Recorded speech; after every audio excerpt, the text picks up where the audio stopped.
নমস্কার, আমি অ্যাস্ট্রোলজার, বাস্তুশাস্ত্র, তন্ত্র সাধিকা Sumita Shastri. Love problem and solution চ্যানেলে সবাইকে স্বাগত। আজকের আলোচনা হচ্ছে আপনার জীবনের সঠিক লাইফ পার্টনার খুঁজে নেওয়ার 4টি টপিক নিয়ে আলোচনা করব। আপনার জীবনে আপনি কিভাবে সঠিক পার্টনারকে বাছাই করবেন, কে আপনার জন্য সুইটেবল, আপনার জীবনে সঠিক পার্টনার কে হতে পারে, এইটা নির্বাচন আপনি কিভাবে করবেন। একটা মানুষের জীবনে তো বহু জন আসে, অনেকেই প্রপোজ করে, অনেকের সাথেই যোগাযোগ হয়, সম্পর্ক হয়, কয়েকদিন পর আবার ব্রেকআপও হয়ে যায়। তো তার জন্য আপনাকে যেটা করতে হবে, ভালো করে চিন্তাভাবনা করে ধীর স্থির হয়ে একটা ডিসিশান নিতে হবে যে আপনার জন্য আপনার লাইফ পার্টনার কে হতে পারে বা সঠিক লাইফ পার্টনার নির্বাচন করার সঠিক পদ্ধতি, সেই নিয়ে আজকে আমি আলোচনা করব। প্রথম পয়েন্ট বলবো, যদি আপনার কারোর সাথে যোগাযোগ হয়, সম্পর্ক হয়, প্রথম যোগাযোগ হলো, সম্পর্ক হলো, আপনি কথা বলছেন তার সাথে, তো সঙ্গে সঙ্গে আপনার ডিসিশান তাকে জানাবেন না, বা আপনার যে তার প্রতি যে একটা ভালো লাগা তৈরি হচ্ছে, অ্যাট্রাকশান তৈরি হচ্ছে, তাই বলে যে আপনি তাকে নিজের জীবনের লাইফ পার্টনার করে নেবেন এইরকম সিদ্ধান্ত নেবেন না। এটা নিতে কিছুদিন সময় নিন, 6 মাস 1 বছর সময় নিন, দীর্ঘদিন একটু সময় নিন। তার সাথে ভালোভাবে কথা বলুন, মিশুন, দরকার হলে দেখা করুন, আগে সব কিছু বুঝে নিন সেই মানুষটা কেমন। আপনার সাথে তার কথা বলে কেমন, কথা বলে 1 বছর যোগাযোগ রাখলে, তার সাথে মেলামেশা করলে, কথা বললে আপনি বুঝতে পারবেন মানুষটা কেমন। তাকে একটু সময় দিন, সময় নিয়ে আপনি একটু তার সাথে কথা বলুন, সময় দিন, কাটান, সময় কাটান। তারপরে আপনি সিদ্ধান্ত নিন যে সেই মানুষটা আপনার জন্য ঠিক কিনা। তারপরে 1 বছর বা 6 মাস পরে আপনি সিদ্ধান্তে আসুন, তারপরে আপনি তাকে সিলেক্ট করুন। 1 নম্বর পয়েন্ট। 2 নম্বর পয়েন্ট হচ্ছে, যে ব্যক্তিটাকে আপনি আপনার মনের মানুষ বা লাইফ পার্টনার বানাতে চান, সেই মানুষটার ব্যবহারটা আপনি আগে লক্ষ্য করুন, বিহেভিয়ারটা লক্ষ্য করুন, তার ব্যবহারটা কেমন অন্যজনের প্রতি। ধরুন তার সাথে আপনি বাইরে বেরিয়েছেন, দেখা করতে, ঘুরতে যাচ্ছেন, সে মানুষের সাথে কীভাবে ব্যবহার করে, অন্য মানুষকে, কোনো ভিখারি ভিক্ষা চাইলে তাকে কীভাবে তার সাথে ট্রিট করছে, বা কোনো রিক্সাওয়ালা, টোটোওয়ালার সাথে কীভাবে ট্রিট করছে, বা কোনো রেস্টুরেন্টে খেতে গেলেন সেখানে ওয়েটারের সাথে কীভাবে ট্রিট করছে, কীভাবে ডাকছে, তার সাথে কীভাবে কথা বলছে, এইগুলো একটু লক্ষ্য করুন। যদি দেখেন তাদের সম্মান দিয়ে, রেসপেক্ট দিয়ে ভালোভাবে কথা বলছে, তাহলে জানবেন মানুষটি ভালো, আপনাকেও পরবর্তীকাল আপনার সাথেও ভালো ব্যবহার সে করবে।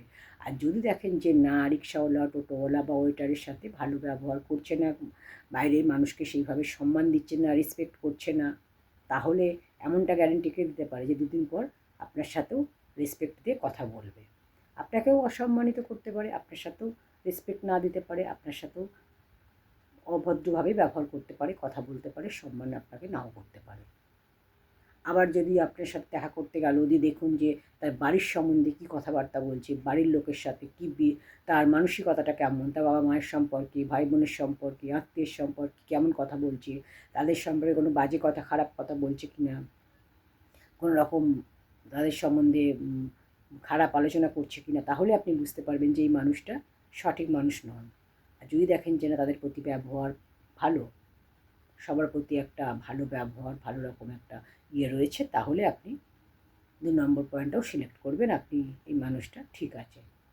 3 নম্বর পয়েন্ট ধরুন, 3 নম্বর পয়েন্ট যেটা বলবো সেটা হচ্ছে, যে মানুষটার সাথে আপনি সম্পর্ক করছেন সেই মানুষটার সঙ্গে ধরুন কিছুদিন হয়তো আপনার সাথে ভালো ব্যবহার করলো, তারপর তারপর সে আপনার সাথে ভালো ব্যবহার নাও করতে পারে। সেই জন্য যখন পরিচয় হবে, কথা বলবেন, তখন তার সম্পর্কে সব কিছু জানার চেষ্টা করবেন, তার পাস্ট সম্পর্কে জানবেন, আপনারও পাস্ট সম্পর্কে তাকে বলবেন, কারণ পাস্ট দুজনকার সম্পর্কে জেনে গেলে পরবর্তীকালে এটা নিয়ে আর কোনো অসুবিধা হয় না, কোনো সমস্যা থাকে না।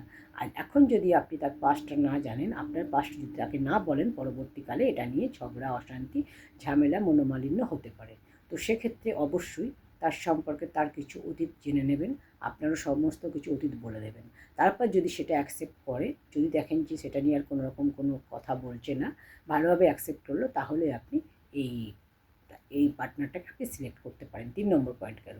এবার 4 নম্বর পয়েন্ট হচ্ছে যে আপনি সেই মানুষটার প্রতি দেখছেন যে না মানুষটার সাথে এতদিন কথা বলছি, বছর খানেক প্রায় হতে চললো বা 6 মাস হতে চললো, মানুষটা ঠিকঠাকই আছে, সব দিক থেকে আমার মনের মতো কোনো রকম তার মধ্যে কোনো ইয়ে নেই, বা আমার সাথে সম্পর্ক ভালো রেখেছে, অন্য আদার সাইডে কারোর সাথে কোনো সম্পর্ক নেই, সে সব কিছু কথা আমার সাথে শেয়ার করে, আমাকে সব কিছু বলে।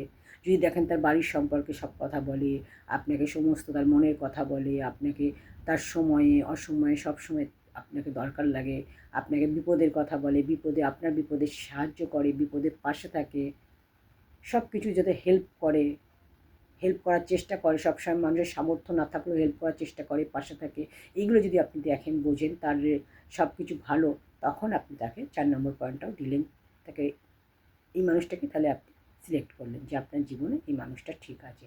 আর যদি দেখেন যে না সেই মানুষটা স্বার্থপরের মতো, আপনার যখন তার নিজের প্রয়োজন, নিজের দরকার, তখন আপনাকে ব্যবহার করছে, আপনার হেল্প চাইছে, কিন্তু আপনার যখন প্রয়োজন আপনার পাশে থাকছে না, আপনাকে কোনোভাবেই হেল্প করছে না, আর তার দরকার ছাড়া আপনার কাছে কখনই আসে না, তার যখন নিজের দরকার তখন দেখবেন আপনার সাথে কথা বলছে, আপনার সাথে যোগাযোগ করছে, কিন্তু যখন আপনার দরকার, আপনি যখন কথা বলছেন, দরকার বলছেন, তখন বলছে এখন ব্যস্ত আছি, এখন সময় নেই, পরে কথা বলবো, আপনাকে অ্যাভয়েড করছে, আপনি বিপদে পড়লে আপনাকে সাহায্য করছে না, তাহলে সেই মানুষটা আপনার জন্য ঠিক নয়।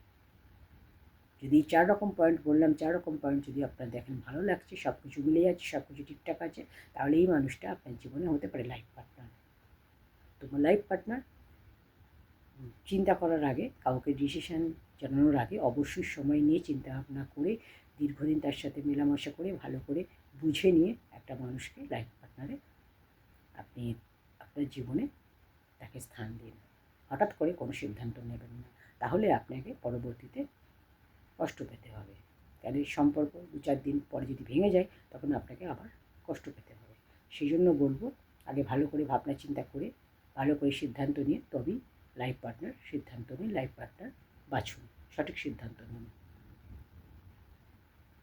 অনেক সময় দেখেন যে দুজনের মধ্যে সবসময় কথা হতে হতে দুজনের মধ্যে আর ইন্টারেস্ট কমে গেছে, কথা বলার কিছু নেই, কী কথা বলবো, সবই তো কথা হয়ে গেছে, তখন দুজনের পছন্দগুলো জানুন। 5 নম্বর পয়েন্ট এটা। ধরুন দুজনের পছন্দগুলো জানুন, যে ওর কী পছন্দ, আমার কী পছন্দ, দুজনে কী খেতে ভালোবাসে, দুজনে কোথায় বেড়াতে যেতে ভালো লাগে, দুজনকার গান ভালো লাগে কি না, কী ভালো লাগে, কার কী হবি, কার কী, এগুলো একটু জানার চেষ্টা করুন, সেইগুলোতে ইন্টারেস্ট দেখান, অন্য ব্যাপার নিয়ে আলোচনা করুন, দেখবেন আপনাদের ভালো লাগবে, সম্পর্কটা আরও মধুর হবে। তো এই জিনিসগুলো মাথায় রেখে আপনারা একটা সম্পর্কে সিদ্ধান্ত নেবেন। তো আপনার লাইফ পার্টনার কীভাবে আপনি আপনার জীবনে বাঁচবেন, সেই নিয়ে আজকের 5টা পয়েন্ট নিয়ে আমি আলোচনা করলাম। যদি আপনাদের ভালো লাগে অবশ্যই এদেরকে লাইক করবেন, কমেন্ট সেকশানে জানাবেন আপনাদের কার কী প্রবলেম, কী ধরনের আপনারা চাইছেন ভিডিও, কমেন্টে জানাবেন, সেই ধরনের ভিডিও আমি আপনাদের অবশ্যই তৈরি করে দেবো।